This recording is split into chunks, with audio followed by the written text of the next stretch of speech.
Speaking to you today is a real honor for me because I get to give you my side of the story about actually living with dementia. And I hope when I'm finished speaking, we can have an open Q&A session to address any questions that you may have.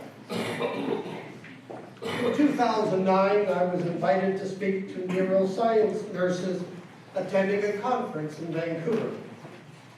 I said then that through partnering with my wife to manage my mother's care, and then with her own mother's care, on top of what I had learned and experienced through my own diagnosis of Alzheimer's, I had learned enough to fill a book. And now, 9 years later, I feel I've learned enough to fill a library. That said, my advocacy, my passion for speaking about my Alzheimer's diagnosis, and how I strive to live well and to hopefully encourage others, has been a fun and interesting journey. Stereotypes of dementia abound, and I take pride in shattering them. The stigma of Alzheimer's and other dementias is alive and well, so I keep talking, hoping that it makes a difference and changes people's perceptions. So the first one I'll shatter today is to tell you it was 11 years ago, in 2007, when I was 58 years old, that I was told I had dementia. It was later that year I was told it was Alzheimer's. You know, just this one fact confuses people, because many believe, in fact, too many people believe, that once diagnosed, a person with Alzheimer's or other dementias goes immediately to residential care and becomes incapable and incompetent. Rather, for most people, there is a life after a diagnosis of Alzheimer's or other dementia, a good life. But saying this doesn't in any way minimize the impact of this disease. It challenges people every day. And it is challenging to live with. Okay, I'll say it. I can be challenging to live with. There's no doubt about that. Hopefully, though, once diagnosed, the individual is energized to continue living life, contributing to their family, their community, and to society. I'm going to go out on a limb here and suggest that some of you may be looking at me now thinking, this doesn't square with what you know of Alzheimer's or people living with dementia. My point then is to emphasize that each and every person or patient with whom you come in contact is very much an individual with capacity. One size definitely does not fit all. The individual should be approached as you would anyone, should be consulted as you would anyone, should be included as much as possible. Not what, like golf buddies did to an acquaintance of mine at his golf club. He used to run men's night for years and years. He knew all the rules and handled the money. And the day after they heard he had Alzheimer's, they stopped asking him about a rule. He no longer looked after the money, or anything else for that matter. It's so obvious, he said, that people are assuming. My message to you from this example is to please don't assume incapability. Don't fall for the stereotypical model of a person living with a diagnosis of dementia. So let me illustrate what I mean. Imagine for a moment that you and I meet for the first time. I introduce myself. My name is Jim Mann. I live in Surrey. I'm 69 years old, and I have Alzheimer's disease. What do you see? Who do you see? What's your focus? Do you zero in on my Alzheimer's as you look at me? Do you immediately think my cognitive abilities are limited? Do you wonder if it is worth initiating a conversation with me because you know I won't be able to comprehend anything? Do you even believe me when I say I have Alzheimer's? And you may well be looking at me now thinking, surely he doesn't have Alzheimer's. And in fact, I had one medical professional tell me that after seeing me on a panel, he knew I didn't have Alzheimer's. And how did he know this? Well, he said, look how well you're dressed.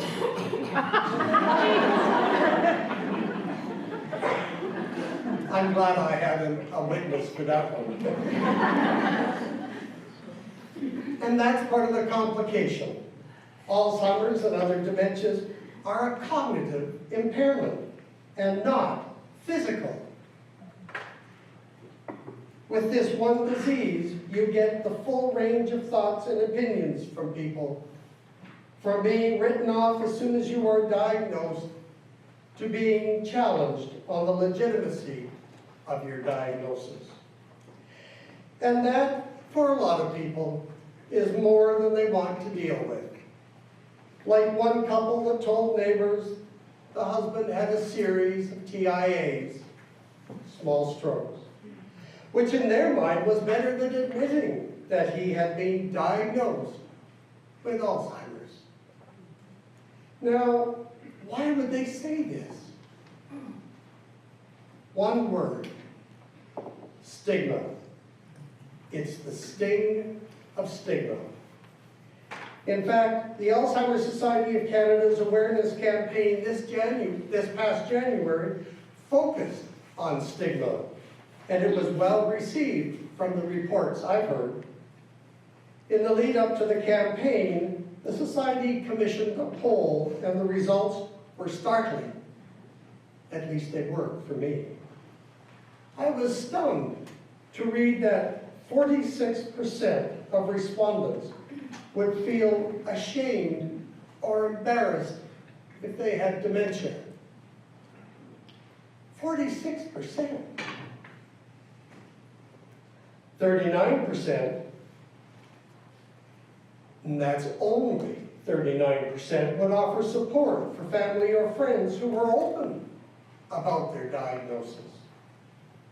And now for the two really amazing statistics. 50% of all Canadians don't believe that they could live well with dementia. And 27% of Canadians believe that their life would be over if they had dementia. I've also read that doctors will sometimes not declare a diagnosis of dementia to their patient. Some see that person already dealing with another chronic illness, so they think, why burden them with this diagnosis? Other doctors may believe that because there is no cure, there is no benefit to tell a person they have dementia. I personally don't subscribe to this practice, but then I'm not a fan of ignorance is bliss diagnosis. I've seen dementia from all sides. As a caregiver for my mother, who traveled with her own journey of Alzheimer's, and through my own experiences of living with the disease. Believe me, I have seen the stigma and heard the many stereotypes.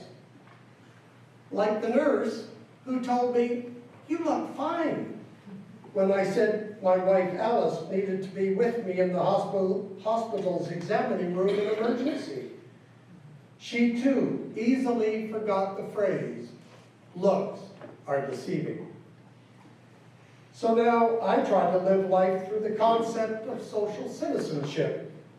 In their book, Broadening the Dementia Debate Towards Social Citizenship, Dr. Ruth Bartlett and Dr. Deb O'Connor define social citizenship in part, saying a person with dementia is entitled to experience freedom from discrimination and to have opportunities to grow and participate in life to the fullest extent possible. While I have no quarrel with this, for many it doesn't or won't come easy. In my support group, I am the only one using the transit system, and every one of us, with a couple of exceptions, no longer drives. I also am the only one that uses the internet to any great degree, which is how I access the bus, schedule, and get around. And why is that? I have to tell you that I have asked this question for a number of years, and I still don't have an answer. Although the closest I've come to one is what I read recently as the Pygmalion effect. It's an interesting concept. The article entitled "Living Well with Dementia, the Pygmalion Effect" was written by the executive director of the Dementia Action Alliance in the United States. She wrote, and I quote, "The conventional mindset about people living with dementia is lowered expectations about what they can do and how they can function and live. This mindset that family, friends, and others may not even be consciously aware of affects every aspect of the relationship they have with the individual." End quote. So these lowered expectations of what the individual with dementia can do become fulfilled, resulting in much reduced engagement, a lack of interaction with others, and a great reduction in opportunities for interesting and fun activities at the same level they would have previously if their expectations were higher. I may view life through a lens of positive actions and activities. I may influence others in their understanding of dementia. I may still be active, like being here speaking with you today, but I do it with support from my wife, from friends, from the Alzheimer's Society. But I'm lucky. I'm fortunate. I recently read of a series of focus groups considering issues around Alzheimer's and other dementias, where the pervasive sentiment was the lack of hope around Alzheimer's. The report stated that this feeling of a lack of hope contributed to the reticence many felt when it came to talking about Alzheimer's more openly with colleagues and friends, which in turn fuels the stigma around the disease. So what you've got then is a never-ending cycle. Because of the so-called lack of hope of Alzheimer's is why they're saying they don't want to talk about the disease affecting them and their family. But that in turn fuels the ignorance and the stigma around Alzheimer's and other dementias. I've also read that the lack of positive outcomes can lead to an air of inevitability, that people are searching for a sense of optimism in the public conversations around Alzheimer's. And those expressions are sort of in line with what I've read that Alzheimer's is the second most feared disease amongst my peer group, the baby boomers. And the Wales Online article noted more than a third of people said that they felt more uncomfortable talking to friends about dementia compared to other health problems, such as serious heart or digestive problems.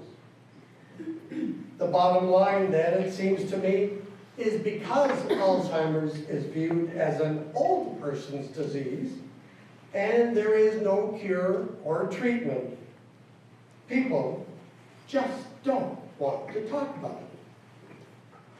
To give you a local Canadian example of this, the partner of a consulting company with a contract to an Alzheimer's society told me employees would have open and sometimes personal conversations around the water cooler of cancer diagnoses and treatments.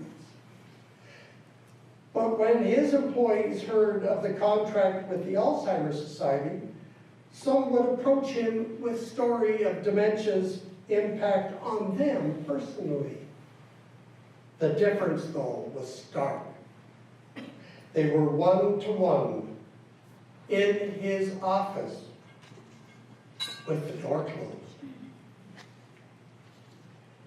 You hopefully now see the competing vision. Mine and many others who only see the end game, the final stage of dementia. They know we don't have a cure. They know that we don't even have a cause. The medications, if it works, is limited in its effectiveness. So what they fail to appreciate is what Dr. Jonathan Evans, a geriatrician, noted in a video entitled Person-Centered Matters. That dementia doesn't take away your ability to be a human, your humanness. And it shouldn't take away your humanity. On the contrary, he said, it often brings it out. Even though dementia is something that affects the brain, dementia does not equal or result in a loss of intelligence. On the contrary, people use their intelligence to overcome some of the impairments that dementia causes. He ended saying, while there are many losses people experience from dementia, dementia doesn't make you stupid.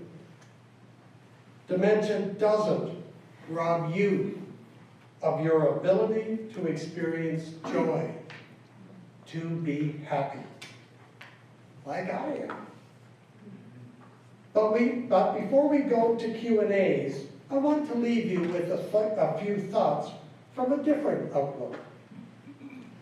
Dr. Atul Gawande, a famed surgeon, spoke in a magazine interview of a patient with Alzheimer's, and the story resonated with me.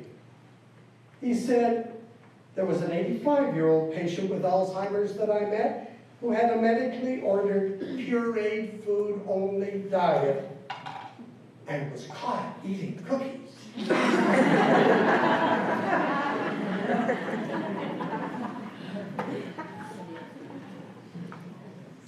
They would take her cookies away and write her up.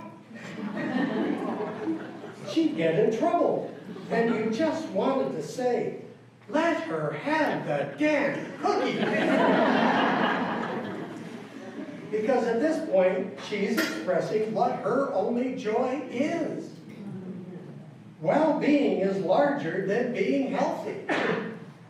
Health and safety are only one component of what it means to be living a good life, all the way to the end.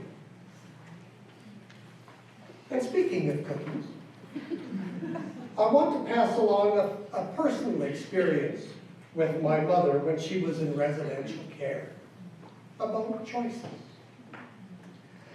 While I appreciate we like to offer residents choices, I think it's fair to say that for people with dementia, there are limits. And let me explain.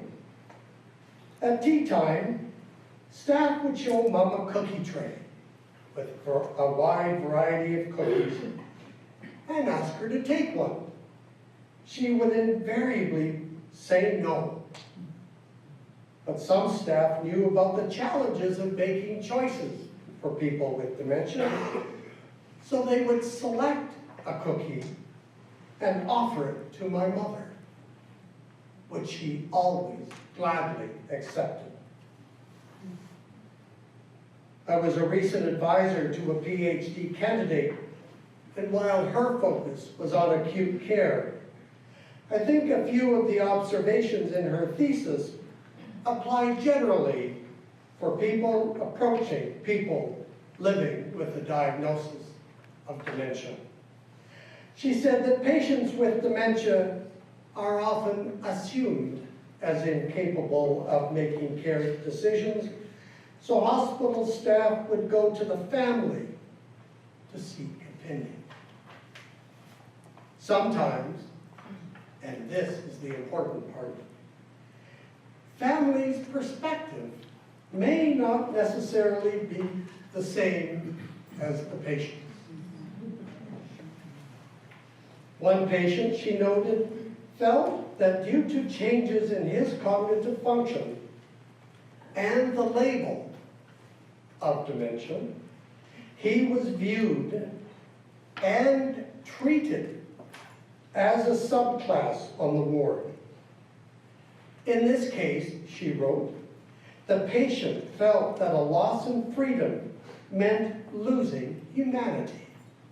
It was evident that how others treated him impacted how he viewed himself. He called himself a loser. She wrote that staff spoke about working with patients with dementia as it tends to require a deliberate effort to slow down, pause, and reflect, and a willingness to look beneath the surface, to explore one's own assumptions and the assumptions of others. And she included a quote from one of the nurses who said, if you don't try to look behind the behavior and try to explore what might be going on with the patient, you can easily fall into the quick solution. He is agitated and he needs a PRN or a restraint. Also, what works for one patient may not work for the other. I heard friends in other units saying they feel scared to work with people with dementia. The bottom line is a person with dementia is not scary, has a voice of his or her own, and just requires a slower approach. It's not rocket science. So now, with those words, I thank you, Jazz, for the invitation, and I thank all of you for listening.